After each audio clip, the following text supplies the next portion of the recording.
လွမ်းရှာဆွေးစာတွေအပြည့်နဲ့ PSG အသင်းရဲ့ချန်ပီယံလိအောင်ပွဲပရိသတ်များမင်္ဂလာများ MT Daily Sport Page ကနေပြန်လည်ကြိုလိုက်ပါတယ်။ PSG အသင်းဟာအင်တာမီလန်ကိုအနိုင်ယူပြီးအသင်းသမိုင်းတစ်လျှောက်ချန်ပီယံလိစူပလာကြီးကိုစတင်ပိုင်ဆိုင်သွားခဲ့ကြပါတယ်။ PSG အသင်းအတွက်တော့ပထမဆုံးအကြိမ်ဖြင့်ချန်ပီယံစူပလာကြီးကိုစုကူးသွားနိုင်ခဲ့တယ်ဆိုပေမဲ့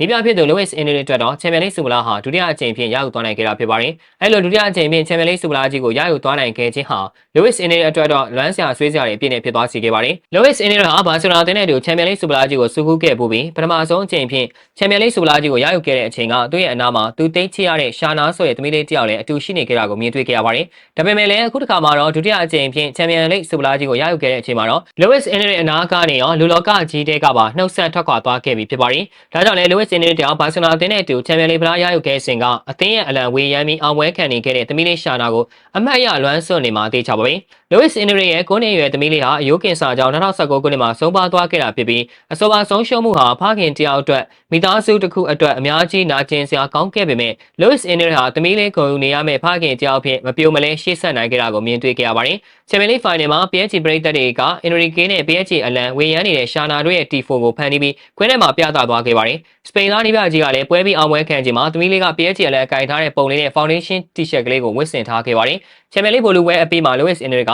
သမီးလေးကဒီမှာရုပ်ပိုင်းဆိုင်ရာမရှိပေမဲ့စိတ်ဝိညာဉ်အရာရှိနေတယ်လို့ကျွန်တော်ယုံကြည်ပါတယ်ဆိုပြီးလွမ်းဆွတ်တန်းတာမှုတွေနဲ့ပြောကြားသွားခဲ့ပါတယ်။သမီးလေးရုပ်ပုံနဲ့ T-shirt ဝတ်ထားခြင်းမှာသူ့ရဲ့မျက်ဝန်းတွေထဲမှာဝမ်းနဲ့ပုံရိပ်လေးတွေမြင်တွေ့ခဲ့ရသလို Luis Enrique ရဲ့ချစ်ချင်းမြတ်တာတွေဟာနောက်နှစ်တည်တိုင်းရှင်သန်နေဦးမယ်ဆိုတာပြောစရာမလိုအောင်တေချာနေခဲ့ပါတယ်။ Luis Enrique အတွက်တော့ချန်ပီယံလိစူပလာကြီးနဲ့အတူအောင်ပွဲခံရတဲ့အချိန်ဖြစ်စေသမီးလေးအကြောင်းပြန်လည်တွေးမိတိုင်းဖြစ်စေအမှတ်ရစရာတွေအများလိုရှိနေခဲ့မှာဖြစ်ပါတယ်။ဘောလုံးအားကစားနဲ့ပတ်သက်တဲ့သတင်းတွေကိုအကောင်းဆုံးတင်ဆက်ပေးနေတဲ့ကျွန်တော်ရဲ့ page ကိုလည်း like and follow လုပ်ပေးခဲ့ကြဖို့ဖိတ်ခေါ်လိုက်ပါရစေ။အဆုံးထိကြည့်ရှုပေးခဲ့ကြတဲ့အတွက်အားလုံးကိုကျေးဇူးထူးပဲတင်ရှိပါရခင်ဗျာ။